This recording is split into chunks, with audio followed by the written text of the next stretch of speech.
ఏడమన్నావునా ఏడమన్నావు motor cycle పోతా అంటే అంతకుముందే హ్యాండిక్యాప్డా పెన్షన్ వస్తా అండి అది మరి ఎట్లా కొన్నావు ఇట్రమ్మా మరి ఎట్లా కొన్నావు యాల మనకు ఈ వయసులో ఎక్సెల్ కొత్తగా ఇద్దరు పోతాండ్రా ఏదొచ్చి కుదింది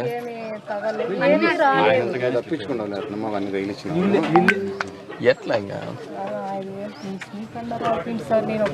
3000 వస్తుంది కదా సార్ కూలి పోవాలా తెచ్చి పెట్టాలా నేను ఒక్కదాన్ని చూసుకోవాలా ఇంకేం చేసేది కాదు 5000 పెన్షన్ల కంటే బెడ్ రిడన్ వాళ్ళకి ఇస్తారు చెప్తాను సార్ అదొక్కటి నేను ఒక్కదాన్ని హ్యాండిక్యాప్డ్ మొన్న కూడా యాక్సిడెంట్ అయింది 5000 పెన్షన్స్ కంటే రికమెండ్ చేసుకుంటాను అది రాసి పంపింది కోసమా బెడ్ రిడన్ కేసెస్కి ఇస్తారు